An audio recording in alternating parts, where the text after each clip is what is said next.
गुरुर्ब्रह्मा गुरुर्विष्णु गुरुर्देव महेश्वरा गुरु साक्षात् परब्रह्म तस्मै श्री गुरुवे नमः।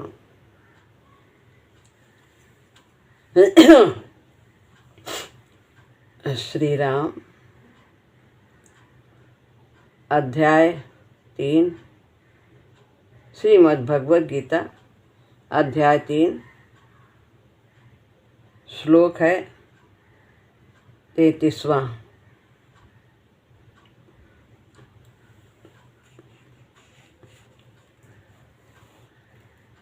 सदृशं चेष्टते स्वस्यः प्रकृतेर्ज्ञानवानपि प्रकृतिं यान्ति भूतानि निग्रह किं करिष्यति।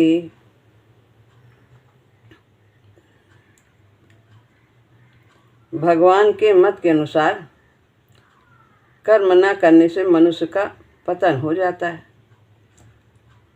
ऐसा क्यों? इसका उत्तर भगवान इस श्लोक में देते हैं।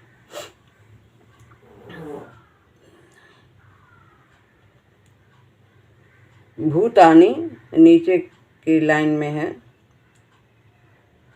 संपूर्ण प्राणी, प्रकृतिम यानी प्रकृति को, यान्ति प्राप्त होते हैं, ज्ञानवान यानी ज्ञानी मनुष्य, अपि यानी भी ऊपर है अपि, प्रकृतेर ज्ञानवान अपि, स्वस्या यानी अपनी, प्रकृति के,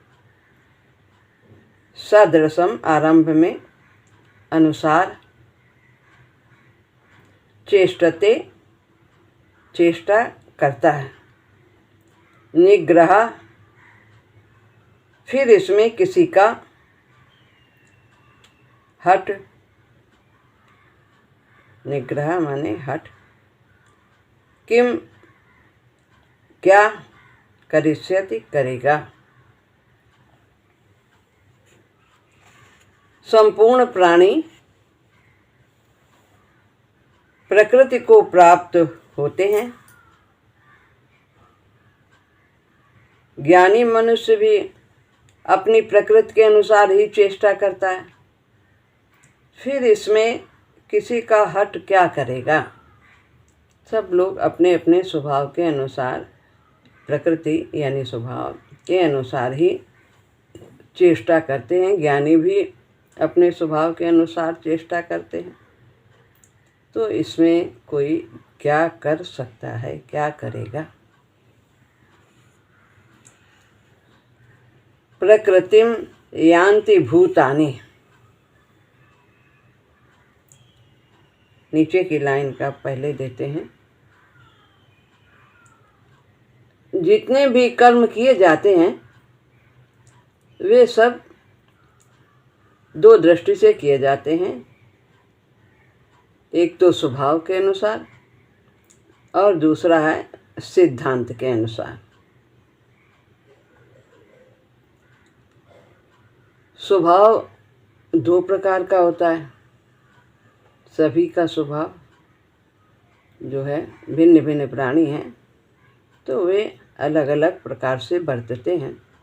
तो स्वभाव दो प्रकार से होता है। एक है राग से रहित और दूसरा है राग से युक्त सहित। एक कार्य करता है व्यक्ति, वो उनको राग द्वेष नहीं होता है विषयों के प्रति, तो वे राग से रहित होते हैं। और दूसरे जो सामान्य होते हैं वे राग द्वेष से युक्त रहते हैं, राग द्वेष के सहित कार्य करते हैं।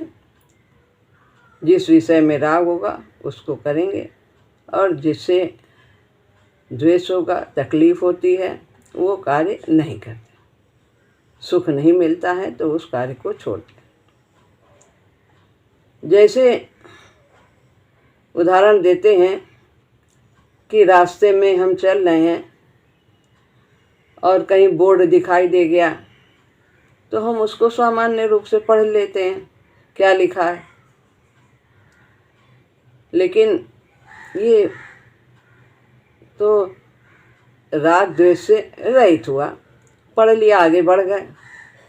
लेकिन अगर किसी मित्र की चिट्ठी आती है तो उसको हम कैसे पढ़ते हैं, और किसी शत्रु की चिट्ठी आती है तो उसको हम कैसे पढ़ते हैं। एक को राग से पढ़ते हैं, एक को द्वेष से पढ़ते हैं। तो ये राग द्वेष से सहित हुआ, युक्त हुआ।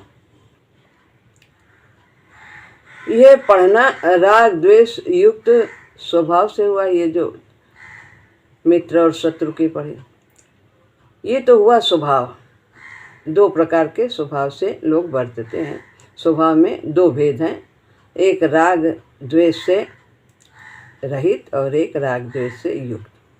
अब सिद्धांत की बात आती है। ऊपर बताया है कि कर्म जितने भी होते हैं वो दो प्रकार से होते हैं, एक स्वभाव से और एक सिद्धांत से। स्वभाव में दो भेद बताए हैं, राग द्वेष से युक्त और राग द्वेष से रहित। अब सिद्धांत की बात आती है। सिद्धांत से कैसे कर्म होते हैं। जैसे गीता, रामायण आदि सत्शास्त्रों को पढ़ना, ये सिद्धांत से होता है। तो इसमें राग द्वेष नहीं है, ये सिद्धांत से होता है। मनुष्य जन्म भगवान की प्राप्ति के लिए है, अतः परमात्मा की प्राप्ति के उद्देश्य से कर्म करना, यह सिद्धांत के अनुसार कर्म करना है। हम सत्संग करते हैं, पठन पाठन करते हैं, ये सब बातें सुनते हैं सत्शास्त्रों के, तो ये सब एक उद्देश्य रख के किया जाता है। उद्देश्य तो एक ही होता है जो कभी बदलता नहीं है, वो है परमात्मा की प्राप्ति का। तो इस उद्देश्य को जो रख करके कार्य किए जाते हैं वे सिद्धांत के अनुसार कार्य होते हैं। इस प्रकार देखना, सुनना, सूंघना, स्पर्श करना मात्र क्रियाएं स्वभाव और सिद्धांत दोनों से ही होती हैं। तो हम राग से देखते हैं, द्वेष से देखते हैं, स्पर्श करते हैं, ये सब दोनों क्रियाएं, सब जो भी क्रियाएं होती हैं शरीर से व्यवहार में, वे सब इन्हीं दो कारणों से होती हैं, स्वभाव और सिद्धांत से। राग द्वेष से रहित स्वभाव दोष ही नहीं होता, उसमें दोष नहीं है। जो कार्य चेष्टा हो रही है वो हो रही है जीवन के लिए, विकास के लिए, वो स्वाभाविक चेष्टा हो रही है। परंतु राग द्वेष से युक्त स्वभाव में दोष होता है। भगवान ने भी दूसरे अध्याय में कहा, राग द्वेष वियुक्तस्तु विषयान इंद्रियश्चरन्, ऐसा होना चाहिए।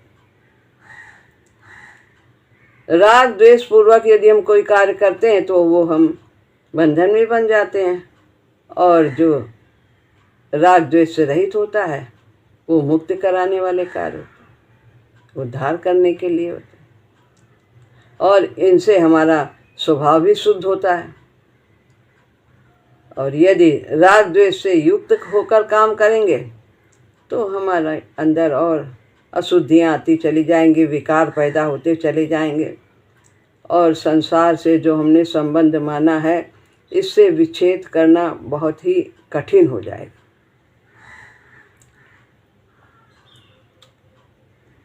कहते हैं ज्ञानी महापुरुष के अपने कहलाने वाले शरीर द्वारा स्वतः क्रियाएं हुआ करती हैं।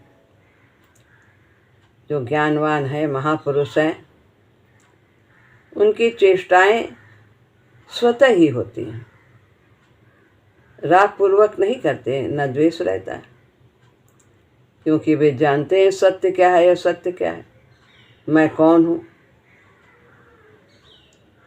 क्योंकि उनमें कर्तृत्व का अभिमान नहीं होता, करने का कोई भाव नहीं होता, कर्तापन नहीं होता। वे अहंकार जो जड़ तत्व है उससे युक्त नहीं रहते हैं। प्रकृति का तत्व है अहंकार, तो जीव उससे युक्त नहीं होता, अपने को अलग समझता है। जब हम अहंकार से संबंध जोड़ लेते हैं तभी हमारे अंदर कर्तापन का भाव आ जाता है। परमात्मा प्राप्ति चाहने वाले साधक की क्रियाएं सिद्धांत के अनुसार होती हैं। ज्ञानी महापुरुष की तो स्वाभाविक ही होती हैं, स्वाभाविक चेष्टाएं उनकी होती हैं। वे सिद्ध पुरुष हैं, सिद्ध हैं, परमात्मा की प्राप्ति कर चुके हैं। लेकिन जो साधक है, अभी उसने आरंभ किया है साधन करना, उसकी क्रियाएं सिद्धांत के अनुसार होती हैं कि हमें यह करना चाहिए, इससे हम परमात्मा के निकट होते हैं। थोड़ा वो बुद्धि विवेक को इस्तेमाल करता हुआ, सचेत रहता हुआ जो करना चाहिए वो कार्य करता है, तो उसकी क्रियाएं सिद्धांत के अनुसार होती हैं। ज्ञानी पुरुष की स्वाभाविक होती है, सभी कार्य उसके स्वतः ही भली भांति शुद्ध कार्य होते हैं। तो साधक की सिद्धांत के अनुसार होते हैं, वो सचेष्ट रहता है, सचेत रहता है। जैसे लोभी पुरुष सदा सावधान रहता है कि ऐसा काम करे घाटा ना आ जाए, घाटा न लग जाए बिजनेस में, तो ऐसे वो भी जो साधक है वो भी इस प्रकार से क्रिया करता है, कार्य करता है कि कहीं हम परमात्मा से विमुख न हो जाएं, हमारा पता न हो जाए, तो वो सचेत रहता है। यद्यपि क्रिया मात्र स्वाभाविक ही प्रकृति के द्वारा होती है, तथापि अज्ञानी पुरुष क्रियाओं के साथ अपना संबंध मानकर अपने को उन क्रियाओं का कर्ता मान लेते हैं। जैसे हमारी देखना, सुनना, श्वास लेना, ये सब क्रिया हो रही, वैसे और भी क्रिया होती है। जो हम कार्य करते हैं वो भी प्रकृति के द्वारा होता है, और ये भी देखना सुनना भी प्रकृति के द्वारा होता है। तो जैसे ये क्रियाएं हो रही हैं वैसे वो भी प्रकृति के द्वारा हो रही। लेकिन हम जो विशेष हमें लगता है कि ये विशेष क्रिया है, हमने किसी को दान दिया है, किसी के साथ शुभ कर्म किया, उसको हम स्वयं का करने वाला मान लेते हैं और कर्ता बन जाते हैं। पदार्थों और क्रियाओं से अपना संबंध मानने के कारण ही राग द्वेष होता है। क्या संबंध मान लेते हैं? ये पदार्थ मेरा है, ये वस्तु मेरी है, ये कार्य मैंने किया, ये शरीर मेरा है और मैंने ही किया है, तो पदार्थ भी मेरा है और क्रिया भी मेरे द्वारा होती। जब इन दोनों को हम स्वयं का मान लेते हैं तभी हम बंधन में बनते हैं और राग द्वेष हमारे अंदर उत्पन्न हो जाता है। तो हमारा कुछ भी नहीं है, शरीर भी नहीं है, ये जो जीव है वो भी परमात्मा का अंश है, और शरीर तो वो तो है ही है, और हम शरीर नहीं है, हम तो आत्मा है, भगवान के तत्व। परंतु प्रकृति से संबंध न मानने वाला साधक अपने को सदा अकर्ता ही दिखता है।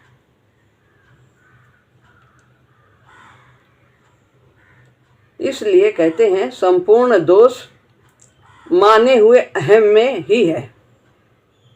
जब हम अपना एक अलग व्यक्तित्व बना लेते हैं, मैं इस नाम का हूँ, मैं इस रूप का हूँ, मेरा ये योग्यता है, मेरी ये पदवी है, ये सब अहम है, तो इससे दोष उत्पन्न हो जाता है। ज्ञानी महापुरुष में इस तादात्म्य का अभाव होता है, वो अहम से तादात्म्य स्थापित नहीं करता। उसकी क्रियाएं स्वतः ही समस्त क्रियाएं प्रकृति के द्वारा ही होती हैं, ऐसा वो जानता है।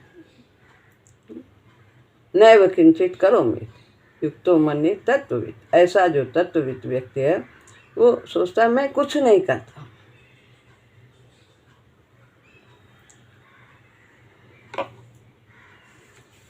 सदृशम चेष्टते स्वस्या प्रकृतेर ज्ञान वानपि। यहाँ पर अब इसका अर्थ बताते हैं। ऊपर की लाइन है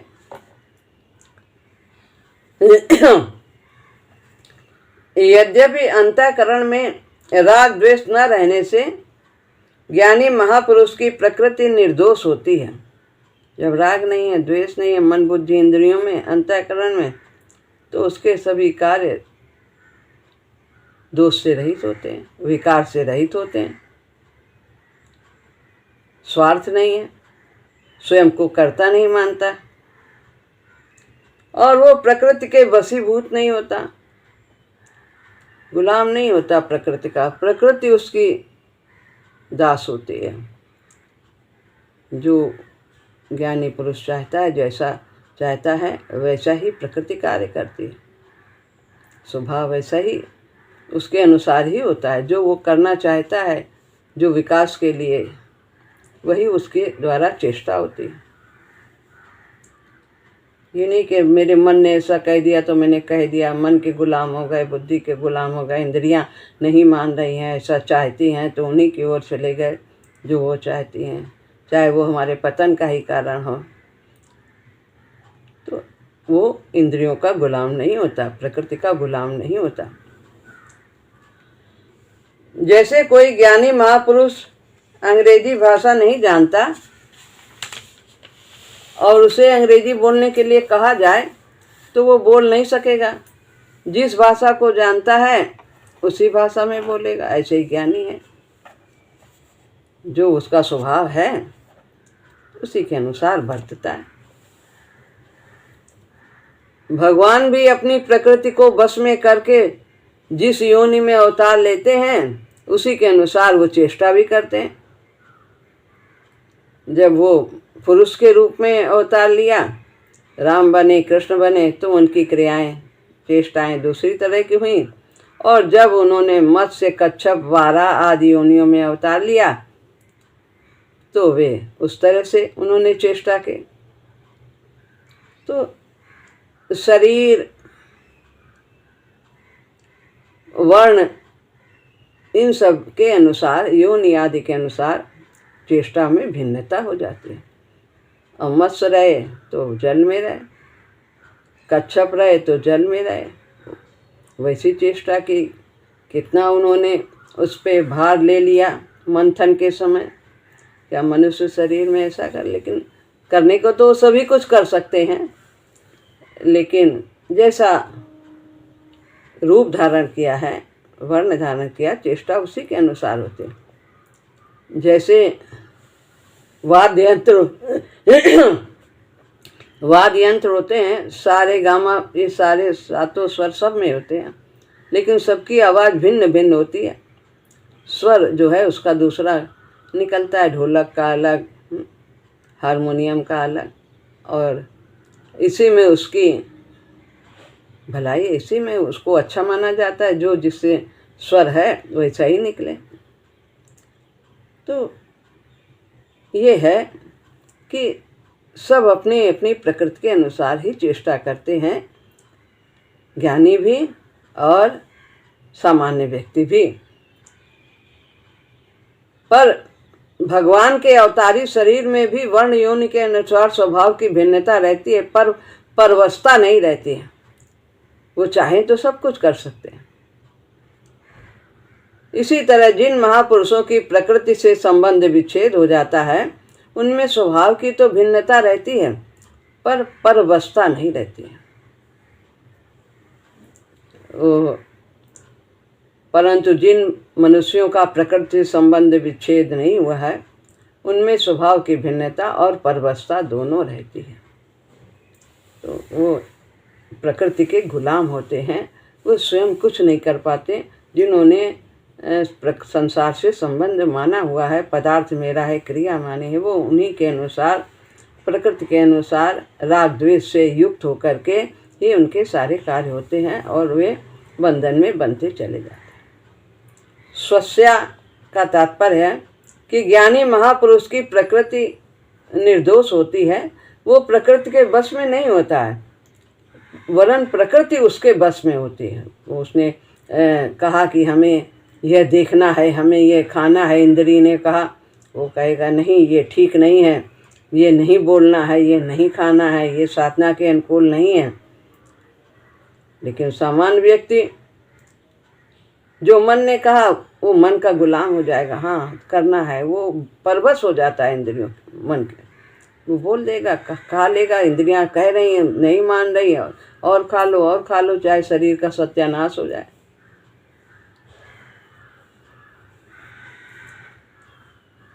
तो कहते हैं ज्ञानी पुरुष के द्वारा केवल चेष्टा मात्र होती है। पिछले में हमने बताया था कि क्रिया और कर्म में अंतर है। क्रिया का तात्पर्य चेष्टा, स्वाभाविक चेष्टा, जिसमें राग द्वेष नहीं होता, जिसमें मैंपन नहीं होता, वो क्रिया होती है, यानी चेष्टा होती है। स्वाभाविक रूप से इंद्रियों द्वारा, शरीर द्वारा कर्म होते हैं, चेष्टा होती रहती है। और कर्म जब मैंपन होता है, मैंने किया, सकाम भाव रहता है, जो बंधन का कारण होता है वह कर्म कहलाता है। बंधन कारक कर्म होता है, कर्म बांधने वाला होता है, जिसमें मैंपन है। और जो चेष्टा है, क्रिया है, वो तो शरीर है। शरीर आँख का काम है देखना, हाथ का काम है करना, कान का काम है सुनना, सब अपने अपने कर्म कर रहे हैं, वो चेष्टाएं होती रहती हैं। स्वाभाविक रूप से किसी के लिए कुछ किया, किसी के लिए कुछ किया, वो सब चेष्टा होती है, उसमें मैंपन नहीं होता। उसका स्वभाव इतना शुद्ध होता है कि उसके द्वारा होने वाली क्रियाएं भी महान शुद्ध एवं साधकों के लिए आदर्श होती हैं, महापुरुषों की।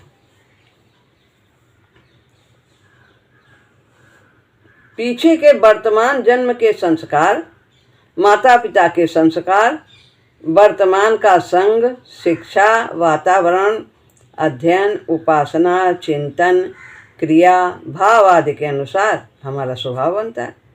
पहले जो हमने कर्म किया है वो सब पिछले जन्म में, और वर्तमान में जैसे हमें माता पिता से संस्कार मिले हैं, जैसे हम संग कर रहे हैं इस समय, शिक्षा कैसी हमने ग्रहण की, कैसे वातावरण में रह रहे हैं, कैसे हमारा अध्ययन है, पठन पाठन है, कैसी हम उपासना कर रहे हैं, कर्मकांडी हैं, कैसा भाव है, चिंतन हमारा क्या चलता है, अच्छाइयों का कि बुराइयों का कि भगवान का, कैसी हम क्रिया करते हैं, भाव आदि, इन सब के अनुसार हमारा स्वभाव बनता है।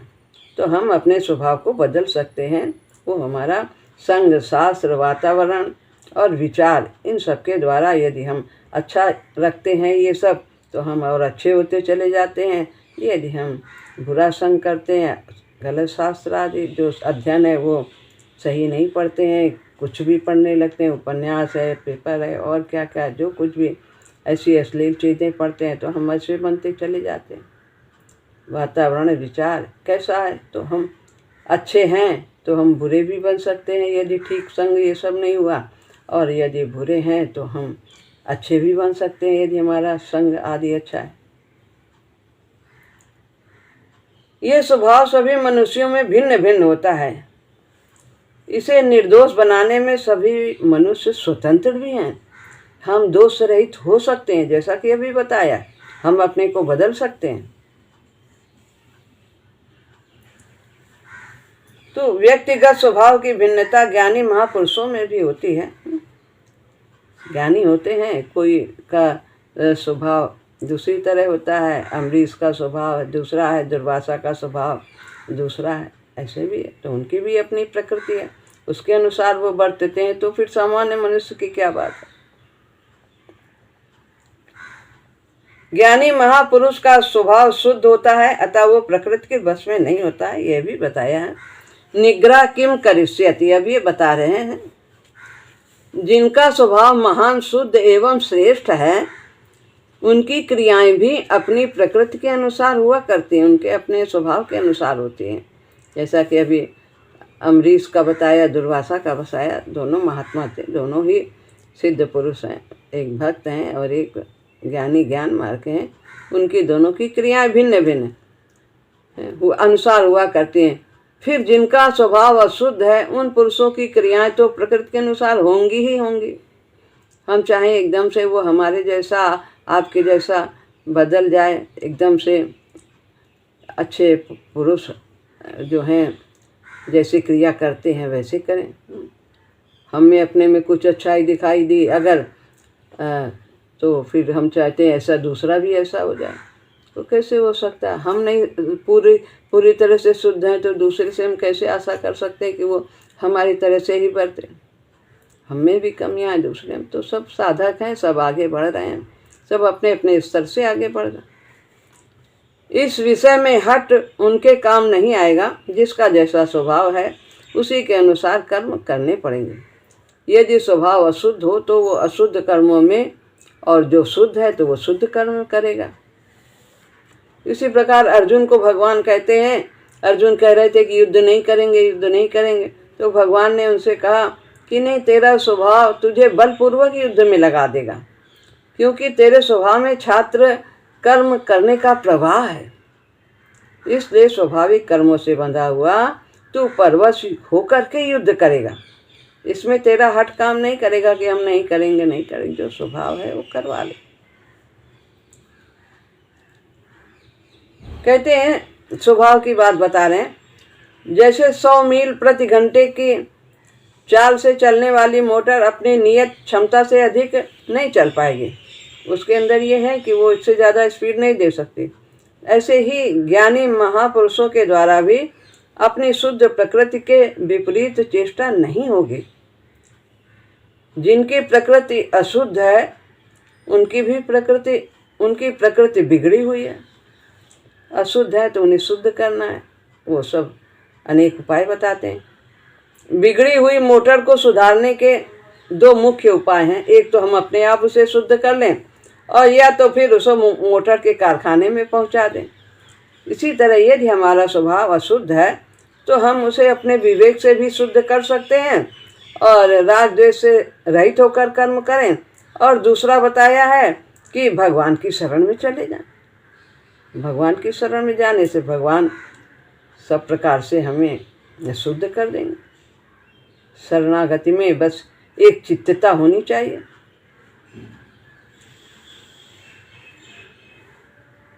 तो इस प्रकार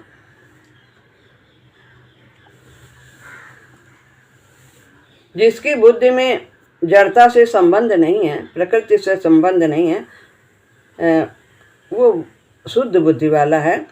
जिसकी बुद्धि में जड़ता का महत्व है, पर भोग का महत्व है, संग्रह का महत्व है, यही करना है, इसी के लिए आए हैं, ऐसा मनुष्य कितना ही विद्वान क्यों न हो, उसका पतन अवश्यंभावी है। परंतु जिसकी बुद्धि में महत्व नहीं है जड़ता का, जिसका उद्देश्य भगवत प्राप्ति है, ऐसा मनुष्य यदि विद्वान भी ना हो तो उसका उत्थान अवश्यंभावी है।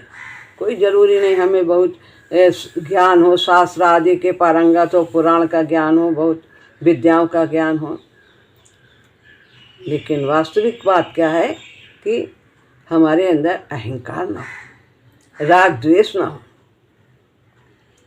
मैं बहुत बड़ा हूँ, मैं बहुत विद्वान हूँ, शास्त्रों का ज्ञाता हूँ, मुझे क्या क्या, ये सब पतन का कारण। जिसका उद्देश्य भोग और संग्रह न होकर केवल परमात्मा को प्राप्त करना है, उसके समस्त भाव, विचार, कर्म आदि उसकी उन्नति में सहायक हो जाते हैं। अतः साधक को सर्वप्रथम परमात्मा की प्राप्ति का उद्देश्य बना लेना चाहिए। पहले तो हमें उद्देश्य बनाना है, फिर तो उसी के अनुसार क्रियाएं होंगे। पहला उद्देश्य कि हम संसार में क्यों आए हैं, भगवान को पाने के लिए। फिर उस उद्देश्य की सिद्धि के लिए राग द्वेष से रहित होकर कर्तव्य कर्म करने चाहिए।